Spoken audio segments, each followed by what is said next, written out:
João capítulo 1, nós vamos ler o versículo 14 nesse momento, depois vamos mencionar outros textos, outros versículos, mas a princípio vamos ler esse texto que é tão poderoso, profundo e significativo para o entendimento do que é o Natal.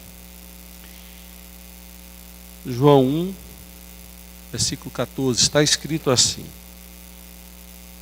aquele que é a palavra tornou-se carne e viveu entre nós.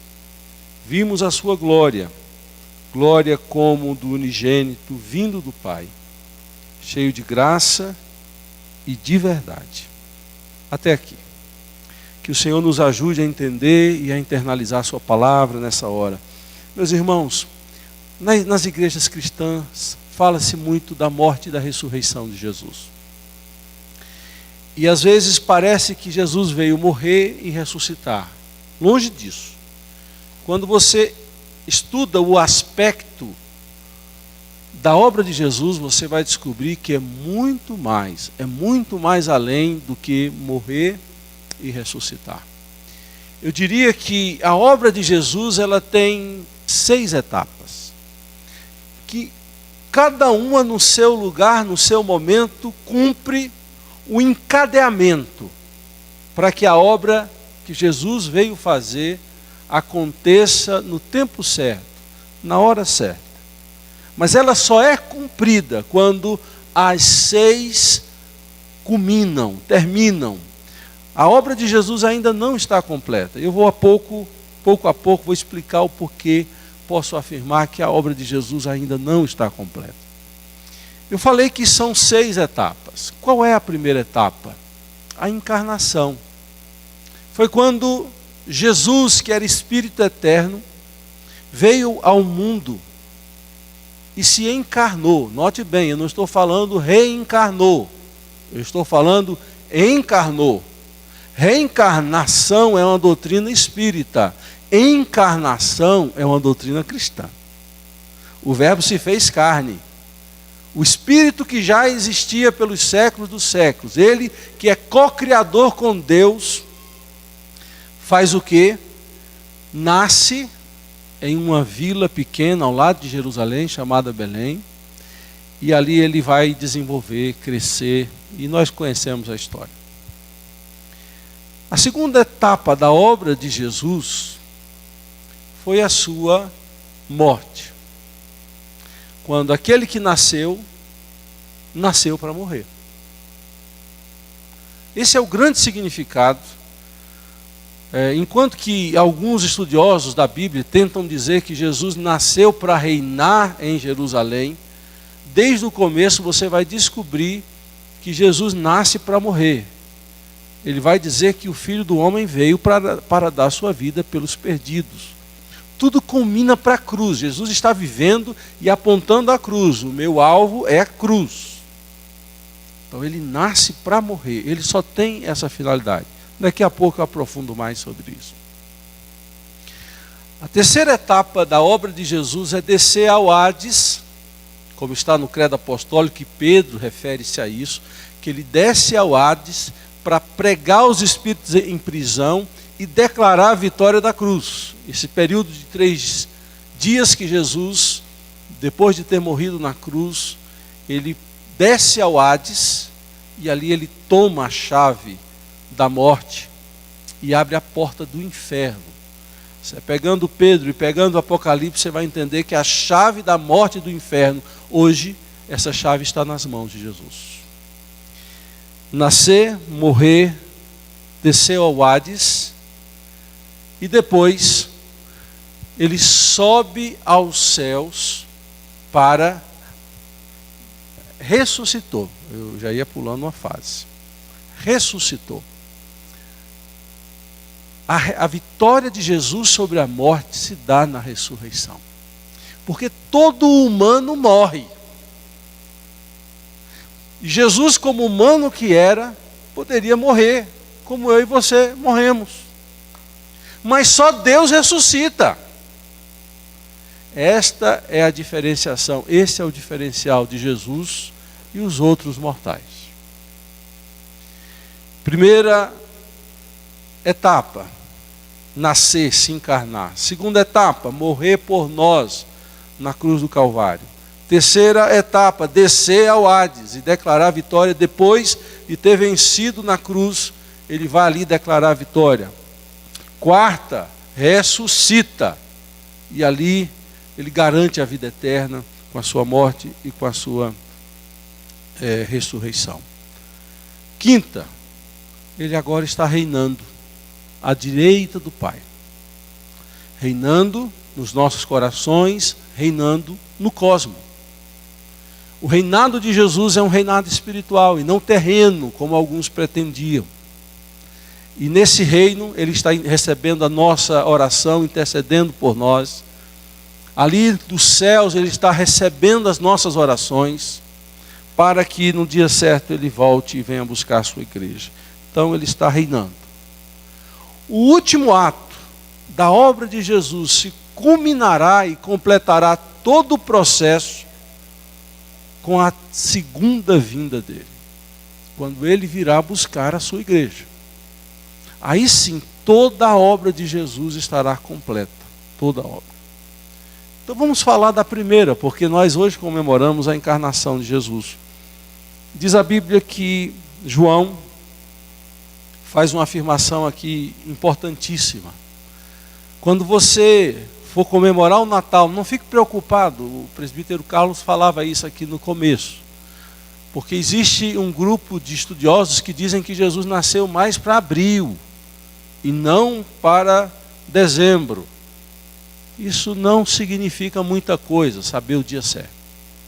O que significa é o conteúdo, o significado do que nós celebramos, que é a encarnação de Jesus.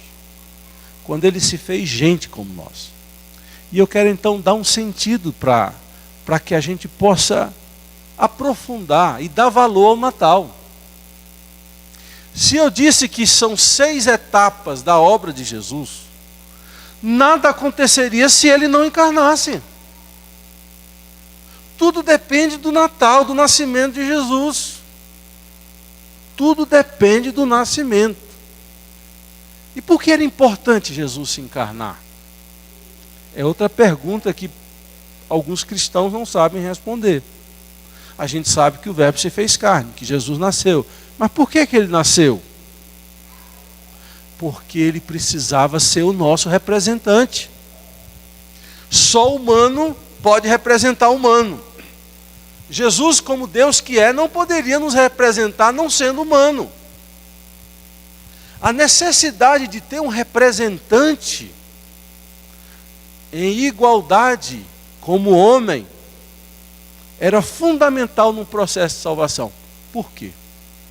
Se você já leu a Bíblia, segunda carta de Paulo aos Coríntios, você vai se deparar com a verdade de que Adão, o primeiro homem, trouxe a morte e a desgraça para o mundo. Um único homem fez com que todos os seus descendentes pagassem pelo erro dele. É o que na teologia nós chamamos de solidariedade. Nós somos solidários, isso é um termo jurídico também, nós somos solidários com Adão. Nós já nascemos mortos nos nossos delitos e pecados. A Bíblia vai dizer que não há um justo sequer. Porque nós recebemos essa natureza pecaminosa como herança, maldita.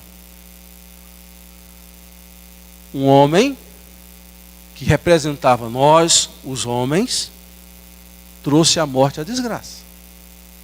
Por que Jesus precisou se fazer homem?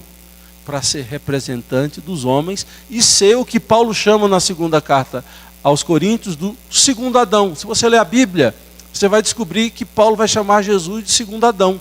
Por que segundo Adão? O segundo homem que veio reverter o que o primeiro homem, Adão, fez. Por isso que a Bíblia diz quem está em Cristo. Nós estávamos antes em Adão. Aí é a razão da nossa desgraça. Todas as sequelas, toda a nossa herança é porque nós estávamos em Adão, representado por ele, e espiritualmente em Adão. Quando Jesus se faz gente como nós e morre na cruz por nós, diz que nós estávamos em Cristo. Ele está desfazendo o que o primeiro Adão fez. E por que a morte de Jesus tem valor e significado? Porque ele era homem. E quando é que se deu?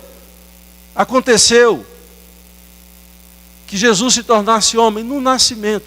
Por isso que o Natal é importante, irmãos. Não é só um bebezinho na manjedoura. Ali é um grande milagre, Deus se fazendo gente, como nós. E eu estou aqui com a Bíblia aberta no versículo 18 de João 1, que diz: ninguém jamais viu a Deus, mas o Deus unigênito, que está junto do Pai, o tornou conhecido. Jesus encarnado é a perfeita revelação do Pai. E eu fico imaginando esse ato de Deus, de entregar o seu filho, não só para morrer, mas para que ele se encarnasse e se tornasse gente. O pai pagou um preço muito grande, não apenas em ver seu filho morrer, a gente dá muita ênfase nisso. E não devemos deixar de dar, temos que continuar dando. Mas não podemos de ver o valor da encarnação. Porque o pai entrega o seu filho para um casal, para ser cuidado. E eu louvo a Deus por Maria e José, pais exemplares, que ali, todo instante, cuidaram de Jesus, para que ele pudesse, ao receber toda a instrução, educação, crescer e serem protegidos em um lar que tinha uma estrutura adequada. Por isso que eu falei hoje, batizando uma criança de manhã, os filhos são heranças de Deus para nós. Crie uma estrutura adequada para que os nossos filhos, que são herança do Senhor, sejam cuidados bem. Às vezes nós temos muitos lares disfuncionais, que os filhos não crescem bem. Jesus nasceu em um lar que Deus o escolheu, e esse lar fez com que o seu filho crescesse em estatura, em crescimento e graça diante dos homens e diante de Deus. A encarnação de Jesus no Natal tem um significado da representatividade. Ele, ao se fazer homem, torna viável a nossa salvação. Porque agora um igual, um homem, pode morrer por nós, pode pagar a nossa conta. E se antes eu estava em Adão, agora eu estou em Cristo. Quem está em Cristo é o quê? Está lá escrito. Nenhuma condenação há para os que estão em Cristo Jesus, nenhuma. Mas tem que estar em Cristo. E como é que eu estou em Cristo? Quando eu me uno a Ele pela fé. A fé sincera, a entrega verdadeira, faz com que eu me una a Cristo Jesus de tal forma espiritual que tudo que vem para Ele me alcança. Basta ler Efésios capítulo 1. Todas as bênçãos espirituais em Cristo Jesus. As bênçãos passam por Cristo para chegar até nós. Esse é o sentido do Natal, irmãos. A viabilidade da salvação. Deus não poderia, porque Ele estabeleceu leis, Ele não poderia, pelas leis que Ele estabeleceu, nos perdoar com um simples gesto ao falar, vocês estão perdoados. As próprias leis de Deus exigiam que alguém morresse, ou o pecador morresse para pagar a sua culpa, e não é morrer para se salvar. Percebam a diferença? A morte é uma condenação que não viabiliza a salvação. É o resultado final. Agora eu preciso de um Salvador. E quando é que esse Salvador entra? Alguém como eu, que morre a minha morte e paga a minha dívida. Quando eu leio esse texto, que João faz questão de colocar no primeiro capítulo, aquele que a palavra tornou-se carne, viveu entre nós. Vimos sua glória, glória como do unigênito Pai.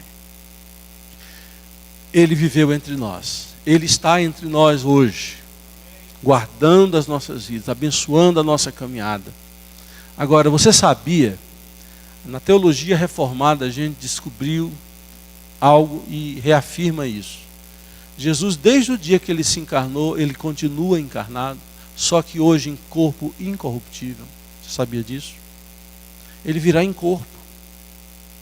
Se você ler 1 Coríntios capítulo 15, diz que ele virá em corpo e todos nós, no dia da sua vinda, teremos os nossos corpos transformados. Os nossos corpos serão iguais ao de Jesus. É claro que a gente fica assim pensando como será. Basta ver, Jesus passava entre paredes, sumia, desaparecia, mas ele tem um corpo incorruptível. A encarnação é fundamental para a nossa salvação. A encarnação, ela nos faz lembrar da nossa missão. Se Jesus encarnado como gente, fez uma obra na terra, nós como pessoas humanas, criados à semelhança de Deus, temos uma missão aqui na terra. Que no Natal lembremos da encarnação, mas também lembremos da nossa missão. Façamos, pois, o nosso trabalho, a nossa missão, para a glória do Pai, do Filho e do Espírito Santo. Amém.